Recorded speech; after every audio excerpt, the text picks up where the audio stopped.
अस्सलाम वालेकुम। आज इस लेक्चर में न्यूमेरिकल स्टार्ट कर रही है ईएमएफ का, और जो कि बुक के एक्सरसाइज के न्यूमेरिकल्स होंगे, हम उसको इन वीडियोस में वो कवर करेंगे। चलिए स्टार्ट करते हैं। आज का जो चैप्टर वो हम जो कि स्टार्ट कर रहे हैं वो चैप्टर 3 से स्टार्ट कर रहे हैं, and then chapter 4 and then chapter 2 की तरफ हम लोग मूव करेंगे। फिर इसी तरह आगे आगे चैप्टर की तरफ मूव करते चले जाएंगे। तो जो पहला सवाल है वो न्यूमेरिकल का ये है, the cylindrical surface rho is equals to 8 centimetre contain the surface charge density rho S. ठीक है, जो कि आपके पास वैल्यूज दिख रही है। रो एस की 5e⁻⁻20 Z nano coulomb per metre square. What is the total amount of charge present, how much electric flux leave the surface. जब आपके पास कंडीशन ये हो तो इसके लिए आपको सिंपल एक चीज़ याद रखनी है मेरी, वो क्या है? वो सिंपल ये है, जब भी आपको चार्ज निकालने के लिए बोला जाए तो आपने बस यही फॉर्मूला आपको याद रखना है, जो कि यहाँ पे मैंने यूज़ किया हुआ है। तो मैं बस वो पॉइंट बताते जाऊँगा। रो एस डी एस, ठीक है, एक ये फार्मूला होता है आपके पास, और एक चार्ज निकालने का एक ये फार्मूला होता है, डी डॉट डी एस। जब आपके पास रो एस की वैल्यू गिवन हो तो आपने ये वाला फार्मूला अप्लाई करना है। जब आपको गॉसेस लॉ का निकालने का बोले तो आपको ये वाला फार्मूला अप्लाई करना है। तब हमने जो फार्मूला अप्लाई किया हम उसे देख लेते हैं। तो यहाँ पर मैंने जो पहले निकालना है क्या, टोटल अमाउंट ऑफ चार्ज। तो मैंने क्यों निकालना है, तो क्यों के लिए मैंने ये फार्मूला यूज़ किया, क्योंकि यहाँ पे मुझे रो एस गिवन है, तो रो एस मैंने रखा। अब यहाँ पर देखें एक चीज़ है जो कि अब आपको मालूम होनी चाहिए। जब भी आप यहाँ पर डी वी निकालेंगे और आपके पास रो एस है, रो एस क्या होता है? सरफेस। सब जानते हैं कि हम जो सरफेस की बात करते हैं रो एस के अंदर जो रो एस होता है वो होता है सरफेस। सही है। तो सरफेस के अंदर अगर आप उसका जो लेंथ एलिमेंट देखेंगे तो डी एल, ठीक है, उसके अंदर आपके ये डी एल नहीं बोलेंगे, डी एस बोलेंगे उसे हम। उसके अंदर दो पैरामीटर होते हैं, मीन के दो एक्सिस होते हैं, एक्स होगा या वाई होगा, ये वाई होगा या जेड होगा।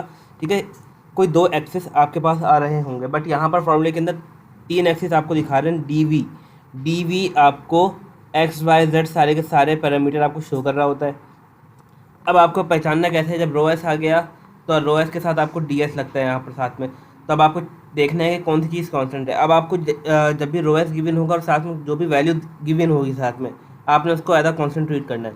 The cylindrical surface rho is equals to 8।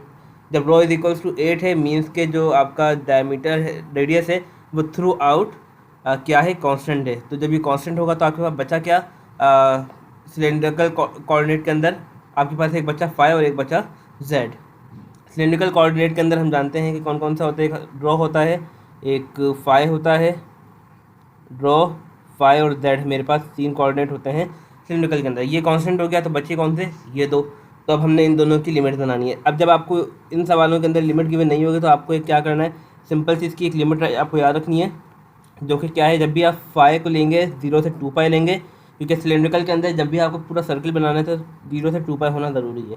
ठीक है, और जो z होगा वो कहाँ से कहाँ होगा, -∞ से +∞ तक, क्योंकि जब कुछ हमें गिवन नहीं होता तो z कुछ भी हो सकता है, क्योंकि उसकी हाइट है। अब हाइट तो हमें नहीं पता कि बेस कहाँ से शुरू हो रही है और ख़त्म कहाँ हो रही है, तो -∞ से ∞ तक।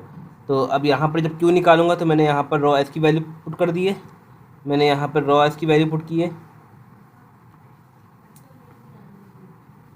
ठीक है, यहाँ पर रो एस की वैल्यू पुट कर दी है, और जब भी मैं वहाँ पर डी एस ओपन करूँगा तो क्या लिखूँगा, rho D phi D Z. ठीक है, जैसे ही मैंने ये लिखा और साथ में लिमिट लगा दी, अब मुझे इसको 1 बाय 1 इंटीग्रेट करना है। सबसे पहले मैंने इसको जो इंटीग्रेट किया है वो मैंने विद रिस्पेक्ट टू फाई किया है। तो यहाँ पर फाई का कोई पैरामीटर नहीं था, तो मैंने यहाँ पर क्या किया, मैंने सिंपल यहाँ पर फाई लिखा और 0 2 पाई से 0 इसको ओपन कर दिया। और जो यहाँ पर रो था, रो एक कांस्टेंट था जिसकी एक वैल्यू थी जो कि हमने यहाँ पर पुट करनी है अगले आगे आके। ठीक है, तो ये मेरे पास आ गया 2 पाई -0 आ गया, फिर रो डी फाई। अब यहाँ पर रो की वैल्यू क्या थी वो चेक कर लेते हैं। रो की वैल्यू थी 8 सेंटीमीटर। इसको पहले आपको किस में करना है, मीटर में। क्यों करना है मीटर में, क्योंकि यहाँ पर आप देखें तो ये मीटर स्क्वायर के अंदर है, तो आपने इसको क्या करना है, मीटर के अंदर चेंज करना है। आपने जब इसको मीटर में चेंज करेंगे तो 8/100 कर दें तो आपके पास 0.08 आ जाएगा।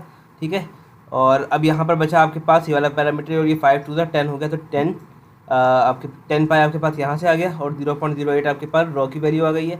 अब बचा आपके पास ये इंटीग्रल। अब जब इसको इंटीग्रेट करेंगे विद रिस्पेक्ट टू दैट, यहाँ पर आपको z दिख रहा है, तो इसको इंटीग्रेट करने का क्या तरीका होगा, जो भी एक्सपोनेंशियल होगा उसको एज इट इज़ रखेंगे।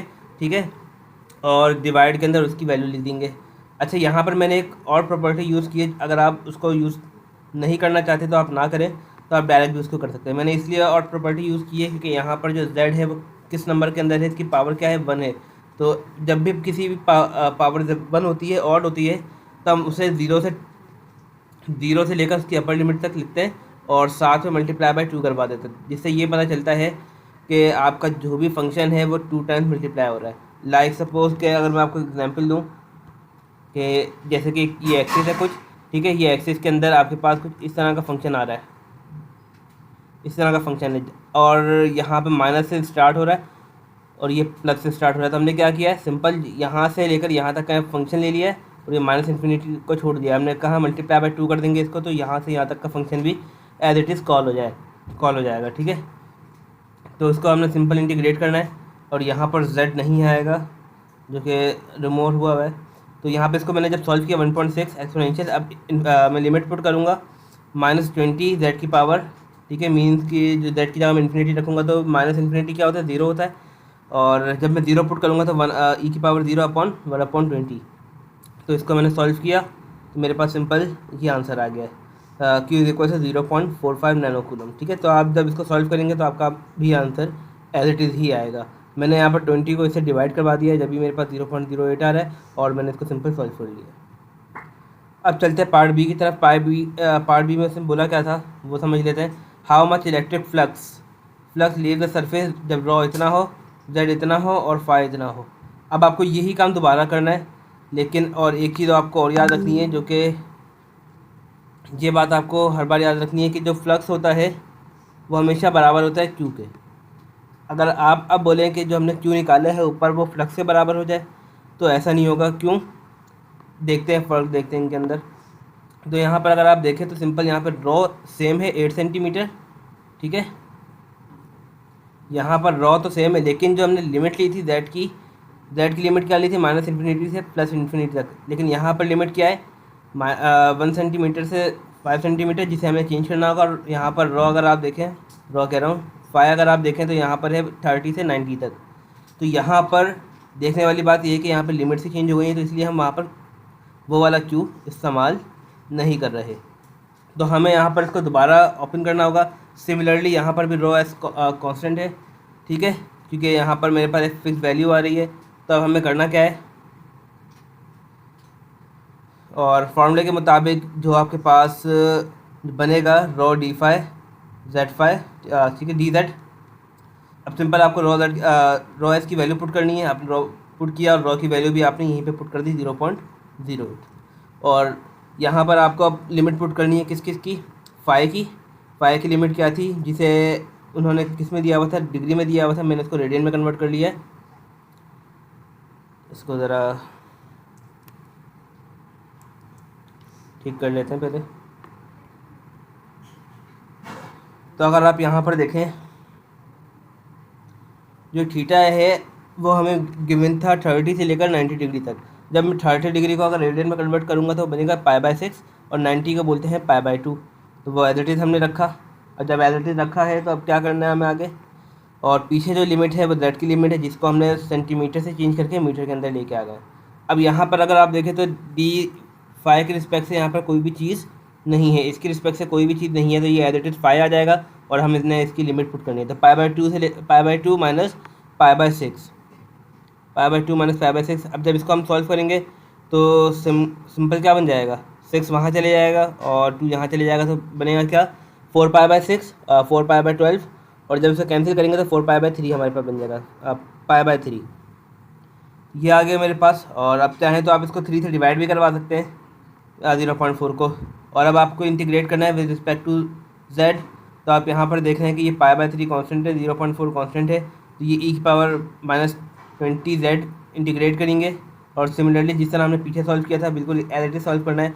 यहाँ पर मेरे पास -20 आ गया था, मैंने माइनस को बाहर ले लिया और 0.13 को डिवाइड करवा दिया 20 से, तो मेरे पास बन गया 0.0209। और जब मैं यहाँ पर वैल्यूज़ पुट करूँगा e की पावर -20 मल्टीप्लाई बाय z 0.005, तो आपके पास बनेगा e की पावर -1। और जब आप पुट करोगे यहाँ पर लोअर लिमिट माइनस e की पावर -20 मल्टीप्लाई बाय 0.01, तो आपके पास बनेगा -0.2, ठीक है। इसको सॉल्व करना है आपने। और यहाँ पर जो एक्सपोनेंशियल आया है वो इसका आया है, जब मैंने इसको डिवाइड करवाया तो ये एक्सपोनेंशियल में ब्रेक हो गया। कैसे, मैं दिखा भी देता हूँ आप लोगों को। 0.13 इंटू पाई ये आपके पास आ गया है, और डिवाइड बाय 20 में कर देता हूँ यहाँ पर। तो ये आपके पास क्या बन गया है, 0.0204। ठीक है, यहाँ पे मैंने 209 लिखा हुआ है, तो पॉइंट के अंदर फ़र्क आ जाता है। अब अच्छा आपको करना क्या है, यहाँ पर जो मैं बता रहा हूँ आपको, 10⁻³ कैसे आया, 10⁻³ ऐसे आया है। तो यहाँ पर एक मिस्टेक है जिसको करेक्ट करना है। यहाँ पर मैंने इसका एक्सपेंशन में चेंज कर दिया है, लेकिन अब मैंने पॉइंट शिफ्ट नहीं किया आई थिंक। तो देख लेते हैं यहाँ पर 0.13 जो कि हमने ये अभी कर लिया था, 0.20 0.0209 को जब मैं इसको चेंज करूँगा एक्सपेंशन में, तो ये बनेगा 20.9 एक्सपेंशन -3। तो इसको करेक्ट कर लें यहाँ पर, 20.9 एक्सपोनेंशियल -3 बनेगा आपके पास। ठीक है, और एक्सपोनेंशियल -3 मैंने एंड में लिख दिया है। और जब आप इसको सॉल्व करेंगे किस तरीके से, ये आपके पास आ गया। अब मैं शिफ्ट दबा के e⁻⁻1 माइनस शिफ्ट दबा के e⁻⁻² 0.2। ठीक है, ये मेरे पास आंसर आ गया है, जो कि इसका आया है आपके पास, जो कि कॉम्प्लेक्स एक्सपोनेंशियल का आ गया है। मल्टीप्लाई करवा दूंगा 20.9 से और एक्सपोनेंशियल -3। तो जब मैं इसको मल्टीप्लाई करवाऊँगा तो क्या बन जाएगा, 9.4। और वो आंसर भी मेरे पास माइनस का था, जो कि यहाँ पे बाहर माइनस साइन लगा हुआ है, तो यहाँ पर भी आप माइनस साइन लगा लेंगे। माइनस माइनस क्या हो जाएगा, प्लस हो जाएगा। तो प्लस 9.4 हो गया। अब यहाँ पर क्या लिखा हुआ है मैंने, ये रॉ जैसा लग रहा है, लेकिन ये रॉ नहीं है, ये आपके पास है पिको, जिसका जो पावर होती है, जो कि प्रीफिक्स है 10⁻⁻12 का। तो अभी -12 कैसे आया आपके पास, जो सवाल में था वो था नैनो के अंदर जो। ठीक है, जो रो एस आपको गिवन था वो था आपको नैनो के अंदर, नैनो के अंदर। अब नैनो की पावर क्या होती है, 10⁻³ -9। अब आपके पास यहाँ पर जो -3 है ये और ऐड हो गया, बेस में पावर ऐड, तो e⁻⁻12 जो कि शो करेगा पिको को। ठीक है, ये स्मॉल p है, तो आपने इसको पिको कूलम से इसको शो कर दिया, जो कि बराबर होता है। और मैंने लास्ट में ये भी लिख दिया है कि जो आपके पास इलेक्ट्रिक फ्लक्स है वो बराबर होता है क्यू के, तो इसलिए आपने यहाँ पर आप क्यू लिख सकते हैं। अगर आपको यही वाली बात इस क्वेश्चन की बात, अब जो सिर्फ की पॉइंट है समझाने वाली बात है, वो से समझा रहा हूँ। अगर आप लोगों को पार्ट बी के अंदर भी यही बोलता है, how much electric flux leave the surface draw is equals to 8, बाकी आपको यहाँ पर z की वैल्यू और फाई की वैल्यू गिवन नहीं होती, तो आपको करना क्या था, आपको सिंपल यहाँ पर लिखना ये था, जो कि मैंने आपको स्टार्टिंग में बताया था कि flux is equals to Q, और जो भी फ्लक्स की वैल्यू आती है पार्ट है कि आपने उसके अंदर वो आंसर लिखना था। ये सिर्फ एक एडिशनल पॉइंट था, सिर्फ समझाने के लिए कि कब आपको क्या काम करना है। ठीक है, आई होप समझ में आ गया होगा कि हमने क्यू दोनों में अलग अलग क्यू निकाले हैं, क्योंकि लिमिट्स चेंज थी। अब एक सवाल और है, हम उसको जल्दी से करते हैं, देन अपनी वीडियो को एंड करते हैं। अब क्वेश्चन नंबर 2 ये है कि लेट डी, अब आपको डी की वैल्यू गिवन है। जिस तरह मैंने आपको 2 फार्मूला शुरू में बताए थे स्टार्टिंग में ही, हमने बस उन्हीं पे ही काम करना है। Let D is equals to this, and ये नैनो कूलम के अंदर है। अब अगर आप यहाँ पर देखें तो ये नैनो कूलम के अंदर गिवन है, एंड एवेल्युएट सरफेस इंटीग्रल। अब इसने यहाँ पर ख़ुद कह दिया कि सरफेस इंटीग्रल आपको मालूम करना है, मतलब कि आपको यहाँ पर जो डी एस आपका होगा वो क्या होगा, वो सरफेस होगा। तो to find the total charge enclose in the rectangular parallelepiped, X की लिमिट गिवन है, वाई की लिमिट गिवन है, जेड की लिमिट गिवन है। तो सवाल काफ़ी आसान है, वही सब आपको काम करना है, Q is equal to D dot D S. ठीक है, आपने ये काम किया। अब आपको सबसे पहले जब भी ये वाला सवाल आएगा, आपको करना क्या है, इसके अंदर आपके पास जो रेक्टेंगुलर होता है, रेक्टेंगुलर रीजन, इसके अंदर आपके पास होते हैं 6 पीसेस कह रहा हूँ, साइड्स कह सकते हैं।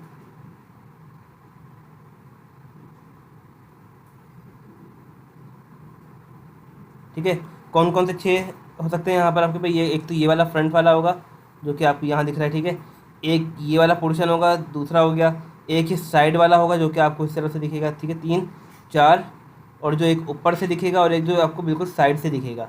ठीक है, तो आपके पास 6 साइड्स होती हैं एक रेक्टेंगुलर की। तो अब आप यहाँ पर करेंगे क्या, अब आपको जब भी ये सवाल मिलेगा, आपको यहाँ पर लोअर लिमिट और अपर लिमिट के ऊपर ही काम करना है। तो सबसे पहले हमें, अब जब भी सरफेस की बात होगी तो हम दो एक्सेस को लेके काम करेंगे। कौन कौन से, सबसे पहले एक्स वाई, पहले एक्स वाई एक्सेस ले लिए, फिर वाई जेड ले लिया, फिर जेड एक्स ले लिया या एक्स जेड ले लिया। तो ये 3 एक्सेस को हमने लेके काम करना है। तब करेंगे क्या, अब हम सबसे पहले तो आपने यहाँ पर देखा जो डी आपके पास ये गिवन है, और हम जानते हैं कि जब एक्स एक्सिस के अंदर है, जब मैं इसको विद रिस्पेक्ट टू एक्स काम कर रहा हूँगा, तो आपके पास जो इंटीग्रल आएगा वो कौन सा आएगा, ये वाला, क्योंकि डी डॉट डी एस है।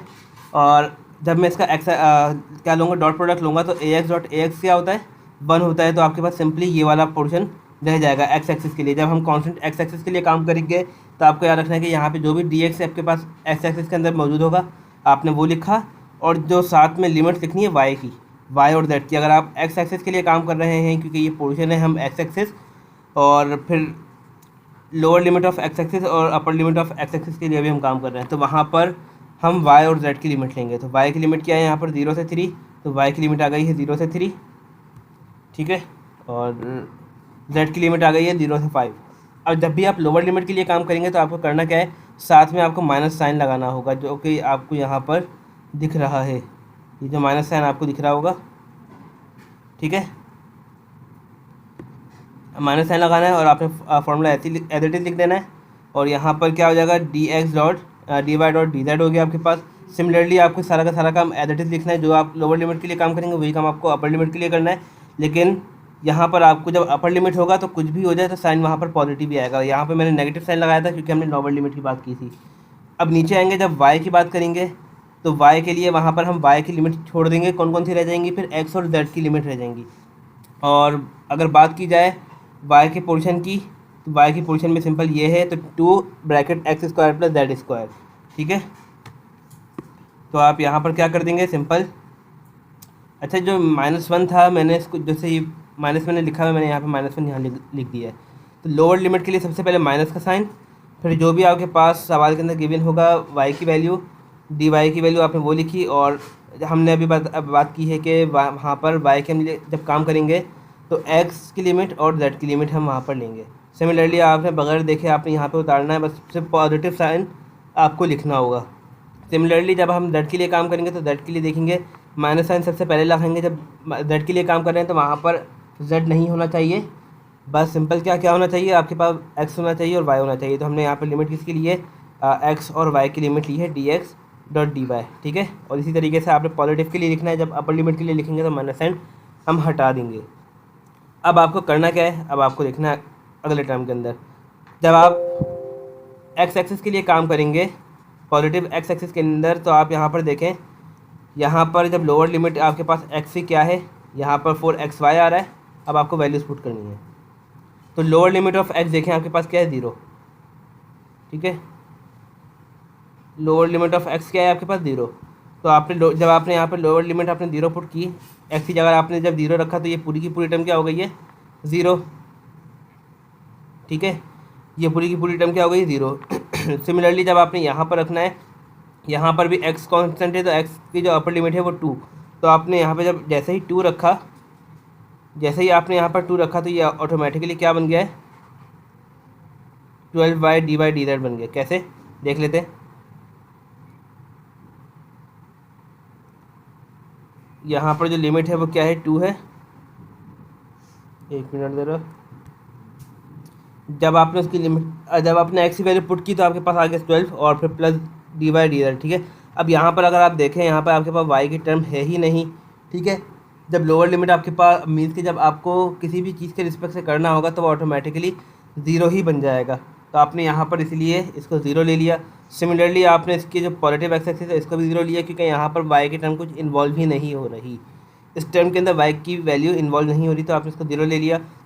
प्लस अब z की लोअर लिमिट, अब z की लोअर लिमिट वहाँ पर थी 0, तो आपने इसको भी 0 कर दिया, ठीक है। कि मैंने यहाँ देखें, यहाँ पे मैंने लिख दिया 4y z 0 -1, तो ये भी 0 हो जाएगा। और जो अपर लिमिट थी वो क्या थी, 3, तो जैसे ही मैं यहाँ पे 3 पुट करूँगा तो आपके पास कुछ ये बन जाएगा टर्म। अब आपको करना क्या है, सिंपल इसको आपको सॉल्व करना है।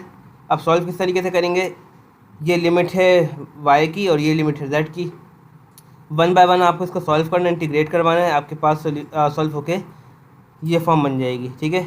अब आपने इसको मल्टीप्लाई करवाना है, 4 9 दा, पहले आप इसको करवा दें, 9 5 दा करवा दें 45, और 45 मल्टीप्लाई बाय 4 180, एंड इसी तरह से 9 2 दा 18, 18 को मल्टीप्लाई बाय 10 करेंगे तो 180, 180 प्लस 180 क्या हो जाएगा, 360 नैनो कूलम। अब नैनो कैसे आया है, नैनो आपको यहाँ पर गिवन था, जो कि मैंने सवाल में स्टार्टिंग में ही बताया था। यहाँ पर नैनो गिवन है तो आपने यहाँ पर आके नैनो लिख दिया है।